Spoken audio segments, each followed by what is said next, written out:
Minha vida é a história de um inconsciente que se realizou. Carl Gustav Jung. Você já parou para pensar o que colocaria em suas memórias se você mesma as escrevesse? Que partes colocaria em capítulos especiais? Que outras deixaria de contar? Você escolheria publicar essas memórias ainda em vida ou deixaria o manuscrito em uma gaveta para não estar por aqui para ver o efeito das suas palavras ao ser lida por outras pessoas? Hoje a gente vai falar sobre memórias, sonhos, reflexões, a autobiografia de Carl Gustav Jung, uma das figuras mais influentes para a psicologia analítica e para a psicanálise. Quem sabe esse conteúdo te inspira a escrever a sua própria história também. Embora seja uma autobiografia, o livro é escrito em um estilo que mescla memórias pessoais com reflexões filosóficas e psicológicas.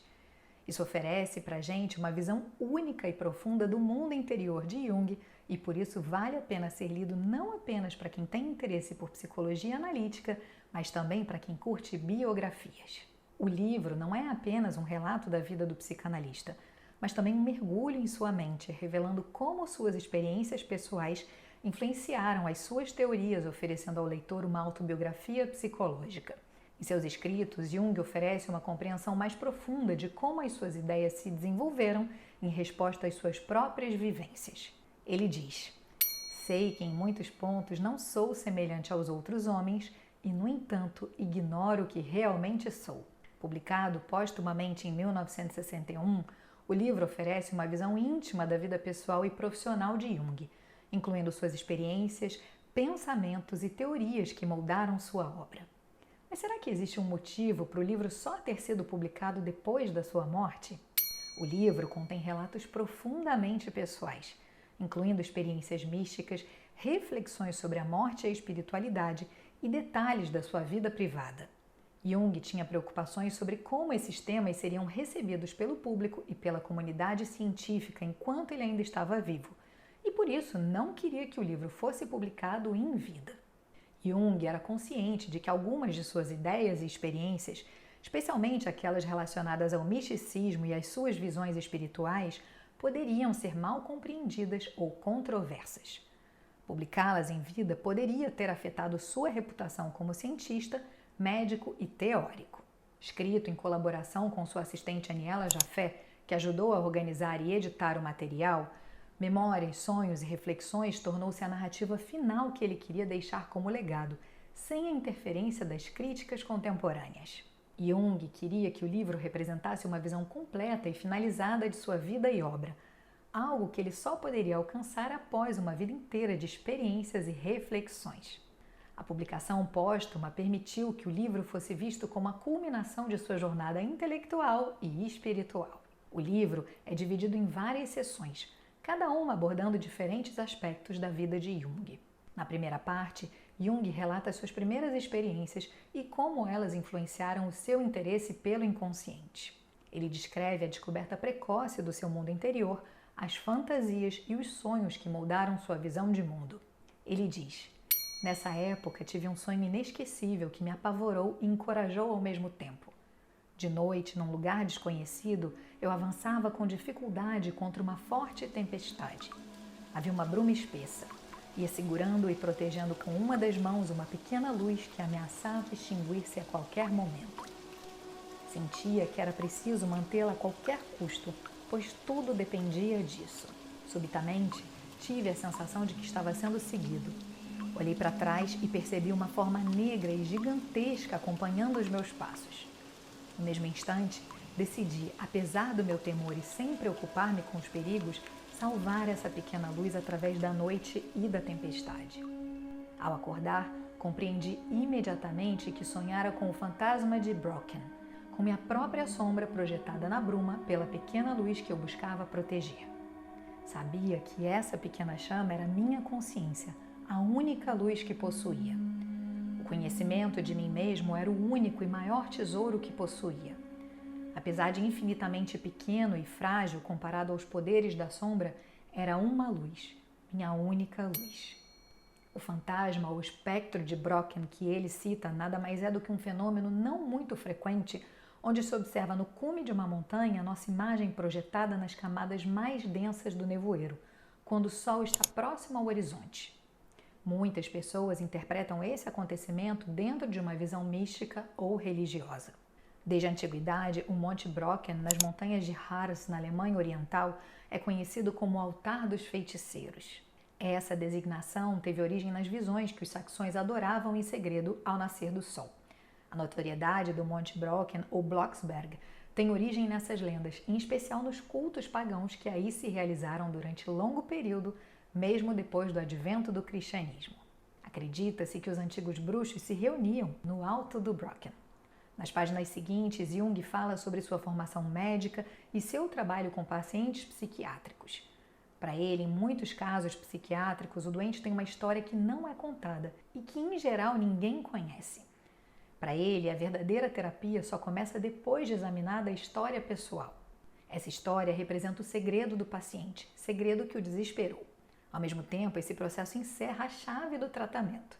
Assim, é indispensável que o médico saiba descobri-la. Ele deve propor perguntas que digam respeito ao homem em sua totalidade e não limitar-se apenas aos sintomas. Na maioria dos casos, não é suficiente explorar o material consciente. Em alguns casos, inclusive, ele diz que a experiência de associações pode abrir caminho à interpretação dos sonhos. Jung considera também que a análise é um diálogo que tem necessidade de dois interlocutores. O analista e o doente se encontram face a face, olhos nos olhos. O analista tem alguma coisa a dizer, mas o doente também. Afinal, a alma é muito mais complexa e inacessível do que o corpo. Nessa parte do livro, Jung também fala da importância de seu encontro com Sigmund Freud e do quanto as suas pesquisas sobre psicologia da histeria e sonho foram fundamentais para o seu desenvolvimento profissional. A relação com Freud, que inicialmente foi de colaboração e depois de divergência, é um ponto crucial, mostrando o desenvolvimento de suas próprias ideias e talvez mais um motivo pelo qual ele não desejou que suas memórias fossem impressas em vida. Metamorfose e Símbolos da Libido, publicado em 1912, foi o livro que pôs fim à amizade que ligava Jung a Freud. Dessa ruptura, ele escreve: "Quando me separei de Freud, sabia que me aventurava no inexplorado, que caía no desconhecido. Nessa época, para dizer a verdade, não sabia mais do que Freud, mas ousara o passo no escuro." Em suas experiências pessoais e espirituais, Jung compartilha suas explorações internas, incluindo experiências místicas, sonhos profundos e visões que o influenciaram a desenvolver conceitos como o inconsciente coletivo e os arquétipos. Nessa parte do livro, compreendemos a origem e o desenrolar de muitas de suas teorias ao longo dos anos. Um dos seus sonhos mais famosos que ele descreve no livro é conhecido como a premonição que teve da Primeira Guerra Mundial. Ele conta: "No mês de outubro, viajando sozinho, fui subitamente assaltado por uma visão. Vi uma onda colossal cobrir todos os países da planície setentrional, situados entre o Mar do Norte e os Alpes. As ondas estendiam-se da Inglaterra à Rússia e das costas do Mar do Norte quase até os Alpes. Quando atingiram a Suíça, vi as montanhas elevarem-se cada vez mais como para proteger nosso país. Acabara de ocorrer uma espantosa catástrofe. Eu via vagas impetuosas e amarelas, os destroços flutuantes das obras da civilização e a morte de inúmeros seres humanos. O mar transformou-se em torrentes de sangue. Essa visão durou cerca de 1 hora.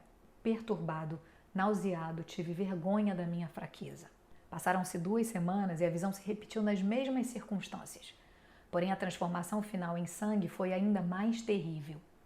Uma voz interior me disse: 'Olha bem, isso é real e será assim, portanto não duvides.' No inverno seguinte, alguém me perguntou o que eu pensava a respeito dos acontecimentos mundiais num futuro próximo. Respondi-lhe que não pensava nada, mas que via torrentes de sangue. A visão não me abandonava. No dia 1º de agosto estourou a Guerra Mundial. Minha tarefa pareceu-me então claramente definida. Devia tentar compreender o que se passava e em que medida minha própria experiência estava ligada da coletividade. Nesse sentido, era preciso refletir em primeiro lugar sobre mim mesmo. Esse trabalho passou então para o primeiro plano. Em Memórias, Sonhos e Reflexões, Jung reflete sobre o significado da vida, a espiritualidade e o impacto das suas teorias na compreensão da psique humana. No livro, ele explora as suas principais contribuições para a psicologia, como a individuação, os conceitos de ânima e ânimos, as mandalas, o processo de confrontação com a sombra e a alquimia. Aliás, é depois de vivenciar um sonho onde fica preso no século XVII que Jung decide estudar a alquimia. Desses estudos, ele diz: foi necessário muito tempo até encontrar o fio no labirinto do pensamento alquimista, pois nenhuma Ariadne o pusera em minhas mãos. No Rosarium, observei que certas expressões e certos circunlóquios curiosos eram frequentemente repetidos. Assim, por exemplo, solve et coagula, unum vas, lápis, prima matéria, mercúrios, etc. Vi que essas expressões eram sempre utilizadas num sentido que eu não chegava a captar de modo seguro. Decidi então organizar um dicionário de palavras-chave com notas explicativas. Com o passar do tempo, recolhi milhares de termos e isso constituiu volumes inteiros de citações. Segui um método puramente filológico, como se estivesse decifrando uma língua desconhecida. Assim, pouco a pouco foram fazendo sentido para mim as expressões alquimistas. Foi um trabalho que me absorveu por mais de 10 anos. Nas partes finais do livro, Jung reflete sobre o envelhecimento e a morte. No início de 1944, ele fraturou um pé e logo depois teve um infarto. Durante a inconsciência, teve delírios e visões tão violentas que acreditou estar prestes a morrer. Sobre essa passagem, ele narra: parecia-me estar muito alto no espaço cósmico. Muito longe, abaixo de mim, eu vi um globo terrestre banhado por uma maravilhosa luz azul. Via também o mar de um azul intenso e continentes. Sabia que estava prestes a deixar a terra. Ocorreu-me algo estranho. Tudo o que tinha sido até então se afastava de mim. Tudo o que eu acreditava, desejava ou pensava, toda a fantasmagoria da existência terrestre se desligava de mim ou me era arrancada. Processo extremamente doloroso. Entretanto, alguma coisa subsistia, porque me parecia então ter ao meu lado tudo o que vivera ou fizera, tudo o que se tinha desenrolado à minha volta. Poderia da mesma maneira dizer: eu estava perto de mim e eu estava lá. Eu era feito de minha história e tinha certeza de que era bem eu. Ainda sobre a morte, Jung acreditava que não somos capazes de demonstrar que qualquer coisa de nós se conserve eternamente. Para ele, tudo o que podemos dizer é que existe uma certa probabilidade de que alguma coisa se conserve além da morte física. Ainda assim, ele se questionava se o que continua a existir é em si mesmo consciente. Nas páginas finais de suas memórias, Jung discute como vê o futuro da psicologia, a importância do autoconhecimento e traz o legado de suas ideias. Para ele, o indivíduo é, em regra geral, de tal modo inconsciente que não percebe suas possibilidades de decisão. Por isso, procura ansiosamente as regras e as leis exteriores às quais possa ater-se nos momentos de perplexidade. Busca-se assim as normas do que é normal, mas nunca em no que se refere à experiência pessoal do indivíduo. E é por isso que um conhecimento aprofundado de si mesmo requer uma ciência, a psicologia. Necessitamos da psicologia por razões vitais. Estamos perplexos, aturdidos e desorientados. Memórias, Sonhos, Reflexões é amplamente considerado uma leitura essencial para quem deseja entender Jung, não apenas como um teórico, mas como uma pessoa que viveu intensamente sua busca pelo autoconhecimento e pela compreensão da mente humana. Esse livro é particularmente um tesouro sobre a sua vida e a sua obra.